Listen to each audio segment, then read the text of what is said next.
Hello everyone and good evening. My name's Don Arleth and welcome to World News Tonight, coming to you live from Warsaw here on TVP World.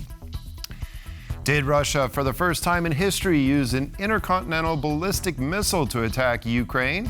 Kyiv says it certainly appears that way. U.S. officials say that may not exactly be the case. And Vladimir Putin claims that it's a new type of Russian hypersonic missile. We will look at all of these scenarios and try and answer whether this is another escalation in Russia's war against Ukraine. But before we do that, let's take a look at tonight's headlines.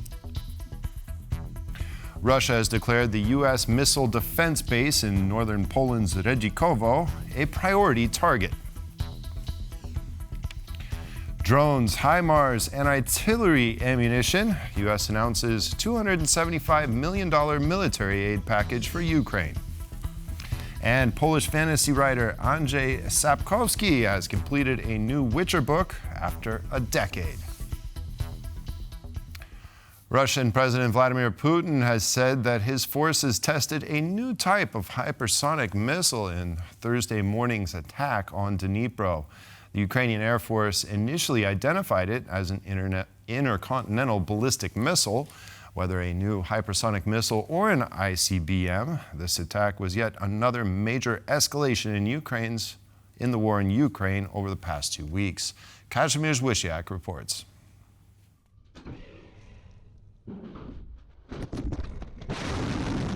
An intercontinental ballistic missile, or ICBM, is exactly what it sounds like. A weapon capable of traveling up to 6,000 miles and striking targets on other continents. According to the Ukrainian Air Force, an ICBM known as the RS-26 Rubezh was used by the Russians in an attack on Dnipro on Thursday morning. President Volodymyr Zelensky has also suggested this might have been an ICBM strike.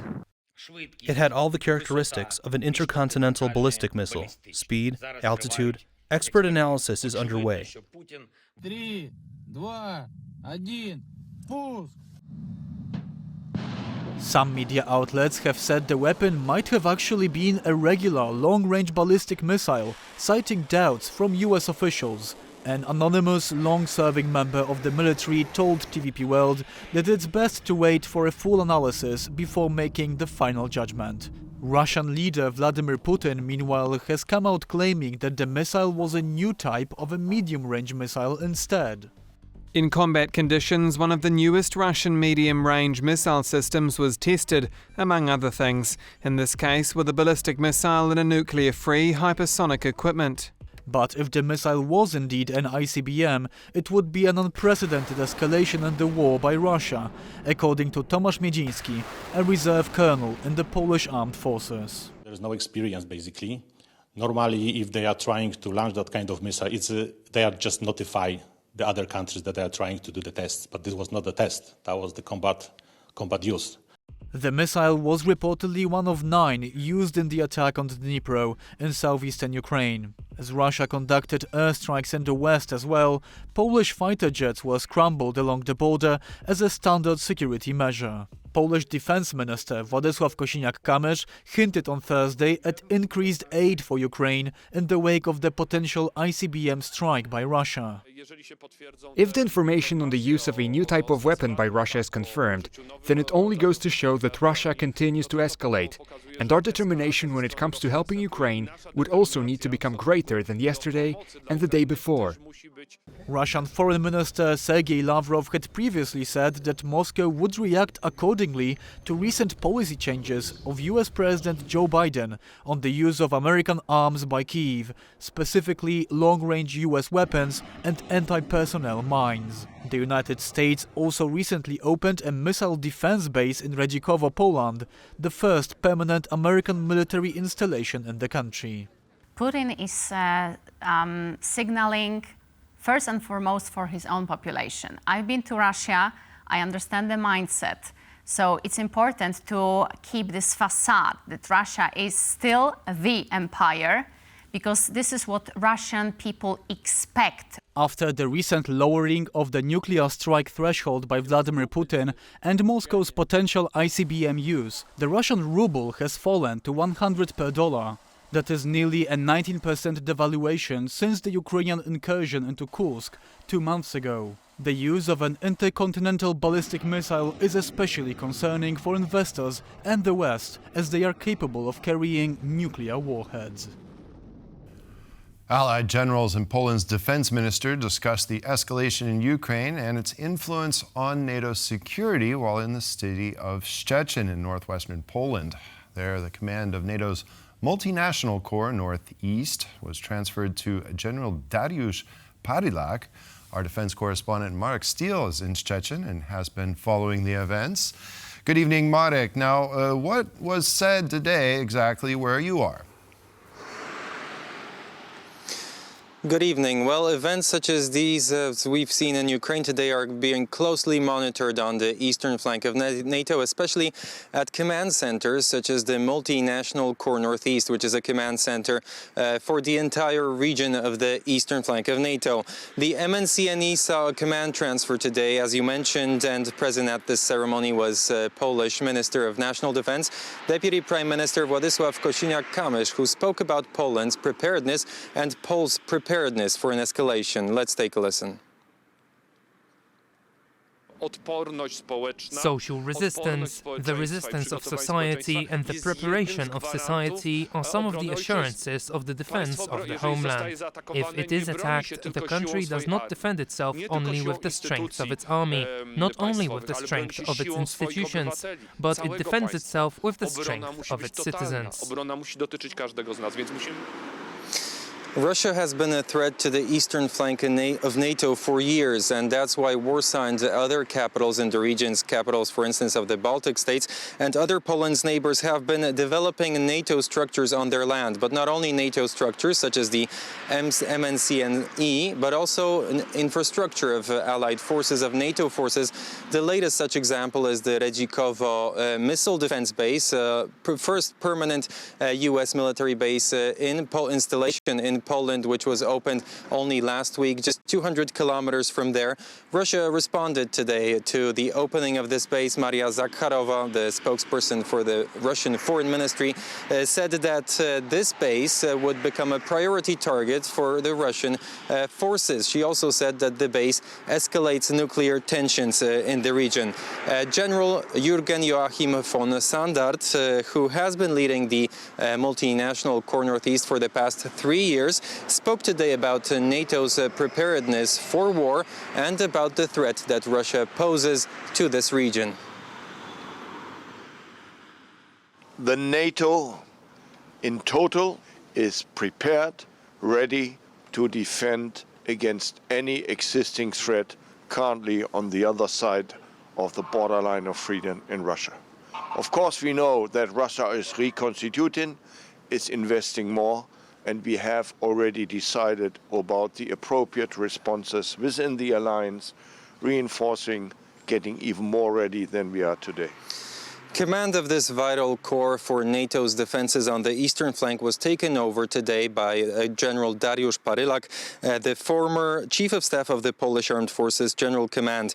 He will lead an important part of NATO defense structure here in this part of Europe, which can take command over all NATO ground forces located and deployed to this region, so to the eastern flank. For the time being, the Multinational Corps Northeast oversees 12,000 military personnel, which is equipped with the newest equipment from NATO member states. That includes, for instance, Patriot batteries or Leopard 2 tanks.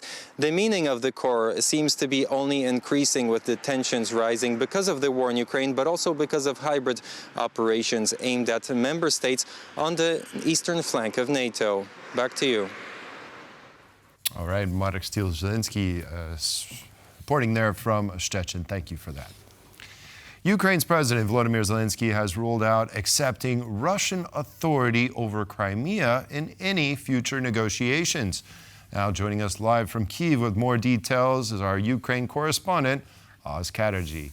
Good evening, Oz. Now, I'm not surprised about Zelensky's position, but what more can you tell us about that?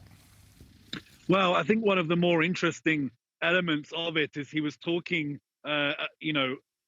addressing skepticism that Ukraine can take back its land through military force. And he was saying, well, look, We don't necessarily have to capture Crimea through military means. We can negotiate for the return of Crimea, but also insisting, and this is obviously what the majority of Ukrainians, when they're polled still since the war began, the number has been decreasing slowly, but the majority of Ukrainians still don't countenance any kind of territorial concessions. At least 55% of Ukrainians polled don't accept territorial concessions. So this is going to be a very difficult thing politically for Zelensky to manage, with this White House coming in, with many figures around the White House saying that Crimea is gone, Ukraine has no chance of getting it, and the US is not going to support Zelensky's government in its quest to retake Crimea by force. So Zelensky's reiterating his long-standing position, the long-standing position of Kyiv, but potentially framing it in a way that may be more palatable to this incoming US administration. So, look, a lot to mull on over here. There's a lot of uncertainty here in Kyiv. And right now, Zelensky is trying his best with diplomacy to try and secure a positive future for Ukraine in negotiations and on the battlefield. Whether he'll succeed in that remains to be seen. Back to you in the studio. Okay, Oz Kadiji reporting from Kyiv. Thank you for your report. Washington has announced a new military aid package to Ukraine worth $275 million, meant to supply Kyiv with as much equipment as possible before President-elect Donald Trump takes office in January of next year. This announcement comes alongside news of the Biden administration seeking to cancel over $4.5 billion worth of debt in loans given to Ukraine. While the U.S. permission to use long-range missiles by Ukraine enables Kyiv's troops to better defend their territories, analysts say ATACMS aren't enough to turn the tide of the war. No single new innovation into the Ukrainian battlefield will do the trick. Although they are hoping it will do. They're hoping that it will break the Russian spine and that they will fold, collapse, and that will have a chain reaction back up into Moscow. That seems relatively unlikely, I have to say. The 47th President of the United States. As further aid to Ukraine hangs in the balance, with Donald Trump set to take the White House and promising to cut funding for Ukraine, the Biden administration is doing all in its power while the current president is still in office by announcing a new military aid package.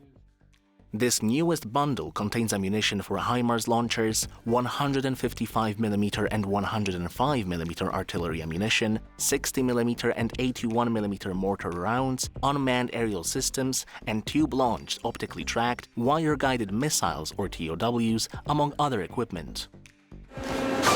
While the fresh batch of ammunition will prove helpful to Ukraine, experts say this aid package is far from meeting Kyiv's needs. In terms of the aid package itself, it's basically like a nurse bringing in a IV drip replacement bag if you're in the hospital. It's just enough to get by. And as I look through the package, military aid isn't the only help Washington has announced for Kyiv. President Joe Biden is reportedly looking to forgive a loan of $4.65 billion, which is about half of the $9 billion loan given to Ukraine in April of this year. Again, however, experts say Kyiv won't be able to defend its territory from the Russian onslaught with dollar bills and forgiven loans. It's not the money that's the biggest driving factor in terms of whether Ukraine wins this war or not against Russia. It really is the weapons capabilities that they get. And so I'm a little bit leery of people going down the economic path and getting lost in that, when in actuality what Ukraine needs is more ATACMS, more Taurus. Well, they need authorization for the Taurus, more Storm Shadows, more Scouts. With Russia ramping up its strikes on Ukrainian energy infrastructure and a possibly unfavorable American cabinet inbound in January, Kyiv's third wartime winter might be the toughest one for Ukrainians to date. In a new development, the Chinese ship suspected of severing 2 underwater cables in the Baltic Sea has been tracked down by the Danish Navy. Sweden and Germany suspect the incident was a sabotage attack. Ovidius Nichea has the details in his report. The Jipang 3 is suspected of being involved with the damaged cables under the Baltic Sea. The vessel set sail from a Russian port in Ust-Luga, and according to media reports, it was captained by a Russian national. An online ship tracking website showed the Jipeng 3 near Denmark, with a Danish Navy vessel right next to it. You know, the Swedish and Danish authorities are still investigating and sharing with their Baltic counterparts, of course, but it's almost absolutely certain that this was a non-linear hybrid attack against underseas infrastructure. The Swedish police say the Chinese ship cannot be entered without a search warrant. Boarding a ship is simply an act of violence, and we must have the legal conditions in place. There are no possibilities today to keep the ship in any way. China is apparently willing to cooperate with the Swedish investigators. We are willing to maintain communication with the parties concerned in accordance with international law and jointly safeguard the safety of international seabed infrastructure. The 2 telecommunications cables were damaged between Sunday and Monday. One of the destroyed links connects Germany and Finland. The other links Sweden and Lithuania. Experts find it difficult to believe that it was an accident. Especially 2 cables, yes.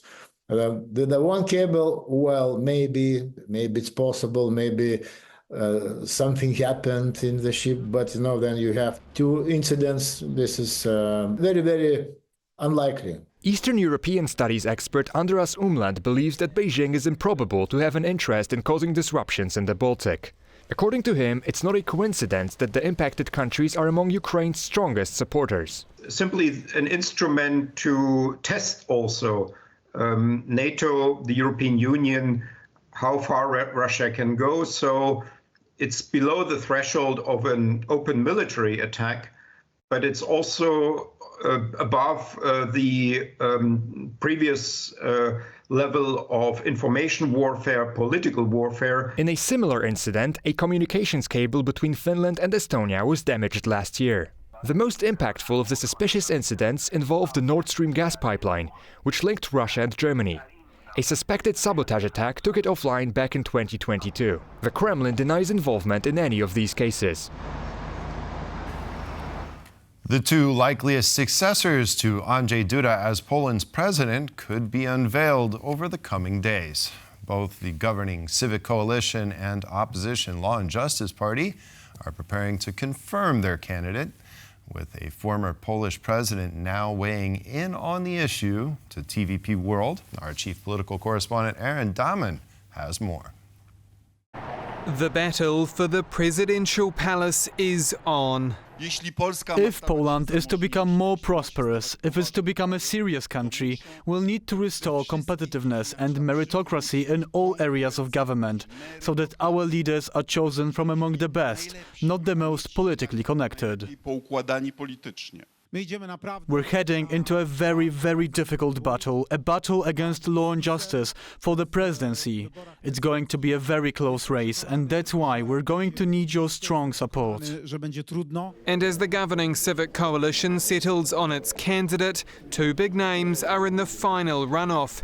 Mayor of Warsaw, Rafał Trzaskowski, and Foreign Affairs Minister Radosław Sikorski. Members are set to make their pick through anonymous phone voting tomorrow, and with many polls showing a Trzaskowski swing, the race could be his to lose. The expectations overall coming from how the process of final nomination looks like seems to favor Mr. Trzaskowski. The odds are in his favor because of the nature of the party, of the fact that he has been already a candidate. TVP World has spoken exclusively with both Sikorski and Trzaskowski in recent weeks, and their pitch is clear. Radek Sikorski is a very experienced politician in all of those fields, but so am I. I've spent most of my time in politics dealing with the European Union, and becoming a mayor, I was always on the front lines dealing with crisis situations. I believe this election is about the international situation, about the security of Poland, the sense of security of Polish people. And as a former defense minister, as a long-time foreign minister, I believe I can handle this more competently. Despite Trzaskowski describing his rivalry with Sikorski as friendly, the fight for the nomination has forced him to bare his teeth. Radek Sikorski The polls speak for themselves. Radosław Sikorski proposed that we conduct a thorough poll after the US election, and that's what we did, because we all treat one another seriously. And the results are clear. I have a crushing lead in the first round. And now, in an interview with TVP World, a former Polish president has weighed in. I am not a member of any political party and I'm not involved in the primaries, but I'm pleased to see the noble spirit of competition within the civic coalition, especially since I myself ran against one of the candidates in the 2010 primaries. That candidate from 2010 was Radosław Sikorski. Whoever secures the Civic Coalition's nomination will face off with Law and Justice, the party of incumbent Andrzej Duda, who cannot run again after 2 terms in office. Speculation is rife over the candidate leader Jarosław Kaczynski will decide on, with the likes of Karol Nawrocki and MP Przemysław Czarnek reportedly high on the list. An announcement is expected imminently.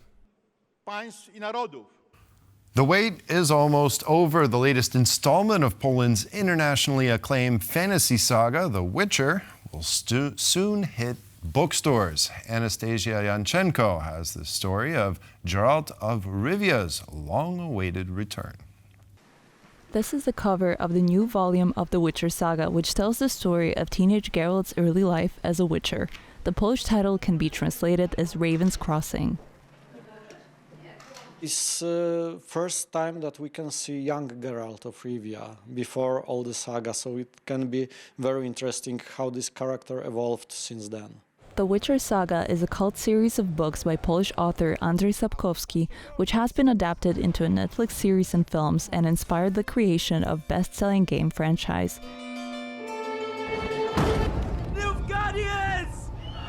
It's the legendary story of Geralt of Rivia, a monster hunter living in a world full of magic, intrigue, and moral dilemmas. Is Slovak mythology.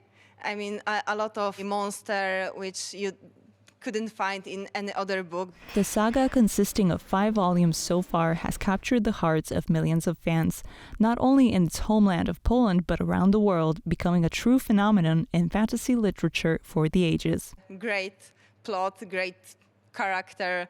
The saga has enjoyed enormous global success. As of 2023, sales of the game series have exceeded 75 million copies, and the Netflix series became a hit, garnering 76 million views in its first month, making it one of the platform's most viewed shows. All the fans are waiting for this book. I think many people will be happy that something new has finally been written after 10 years of silence. Personally, I am eagerly awaiting the book and will read whatever he's published. And I don't think this will be the last book in the saga. Andrzej Sapkowski's Witcher books have been translated into almost 20 languages. The latest installment of the Witcher Saga hits bookstore shelves in Poland on November 29th. With Russia's latest attack on Dnipro being debated as to what type of weapon was actually used, we'll now try to determine whether this war in Ukraine is in fact entering a new dangerous phase. And joining me here to discuss is Aon Cora, director at the Atlantic Council's Warsaw office. Hello, Aon. Thank you very much for joining me tonight. Thanks for having me. Now, it seems that speculation is rife as to what type of missile. Putin says this is a non-nuclear Oreshnik hypersonic ballistic missile. The open source intelligence community, along with Ukraine's Air Force, says that it was a RS-26 Rubezh ICBM capable of carrying nuclear warheads, and the U.S. has said that it's likely was not an ICBM. In either case, what do you think, if any, the significance of this strike in Dnipro was? And do you believe that this is an escalation? Well, I mean, obviously, this is some sort of Russia's attempt to respond probably to the decisions that were recently made that Ukraine can use the long-range ATACMS and maybe the British Storm Shadows probably into Russian territory. Now, I still don't really know if it's only about Kursk or in general.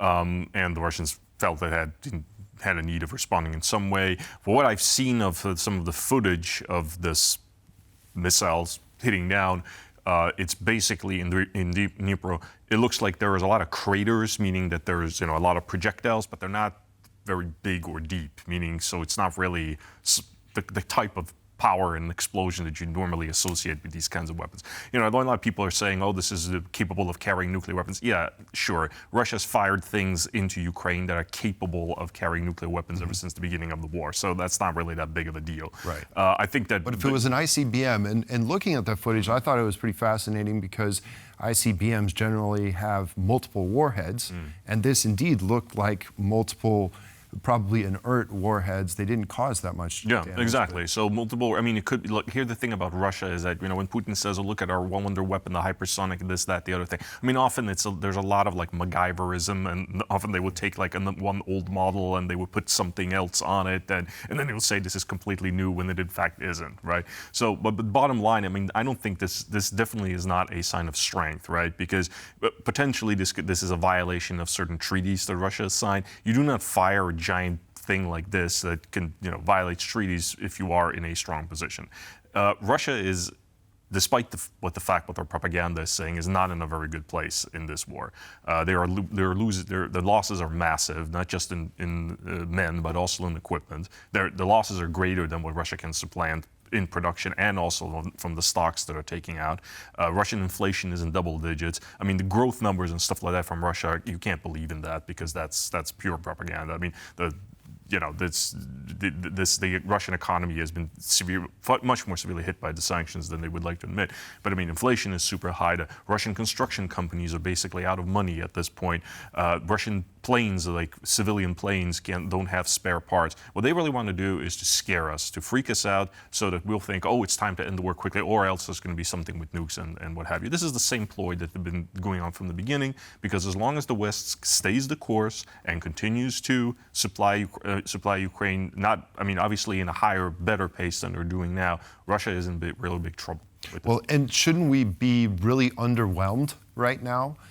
If this is the response based on the nuclear saber rattling that was just done, the revision of the nuclear doctrine to actually use nuclear weapons in cases exactly as the granting of the ATACMS or the Storm Shadows to use on Russian territory, if this is the top of their response, shouldn't we be underwhelmed? Yes, absolutely. And we should also stop falling into this trap of,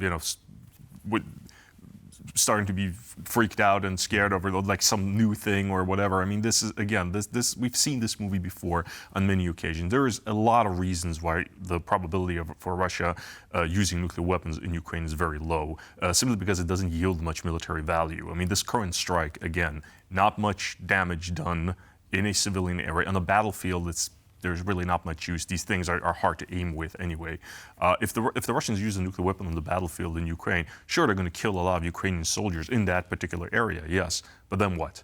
I mean, are they going to send in their troops to try to take that territory with the fallout without protective gear? Not likely. Also, it's very clear that, it's been shown since before that China, which is crucial for their support for Russia in terms of trying to circumvent the sanctions, sending them a lot of material that they use for dual usage and stuff like that. The Chinese have been very clear with the Russians that they do not want to see the use of nuclear weapons, simply because China does not want to normalize the use of nukes, because whereas China does have nuclear weapons, their arsenal is very small. It's not in parity with the United States or Russia. So if China now suddenly feels the need that they have to get into a nuclear arms race, particularly considering that the Chinese economy is not in good shape either, that's not something they want. And besides, there are a lot of countries near China that are not nuclear powers but could become nuclear powers very quickly. That includes Japan, South Korea, Australia, potentially even Taiwan. So this is something the Chinese really do not want to see. I'd like to ask you about the $60 billion supplemental. The United States still has to make good on $7 billion worth of weapons from U.S. stockpiles, which are reportedly diminished. And it's questionable as to whether that will make it out and be delivered to Ukraine by January 20th. Is it likely that this $7 billion worth of weapons, $9 billion in total, could be lost out of this $60 billion supplemental? Well, I hope not. I mean, there's no real reason for why that should not be able to be delivered. A lot of things that we've seen, delays are simply a matter of like bureaucratic red tape and stuff that it kind of shows that we have not really have not really gotten into warfighting. A perfect example is that something that did not get as much attention as the permission for Ukraine to fire the ATACMS is that we also decided to deliver anti-personnel mines to Ukraine. Okay, why now? I mean, anti-personnel mines are perfect for stopping mass infantry assaults. This should have been done a long time ago. But again, there's complaints that, oh, well, unexploded mines, they can be dangerous. Sure, they can. But for Ukrainians, something that's far more dangerous than unexploded mines is unexploded Russian soldiers. Well, with that, we've run out of time. Aon Cora from the Atlantic Council's Warsaw office, Director, thank you very much for joining me tonight. I appreciate it. And that concludes this edition of World News Tonight. Thank you for joining us, and stay tuned because On the Record with Adam Yasser is coming up next. See you next time.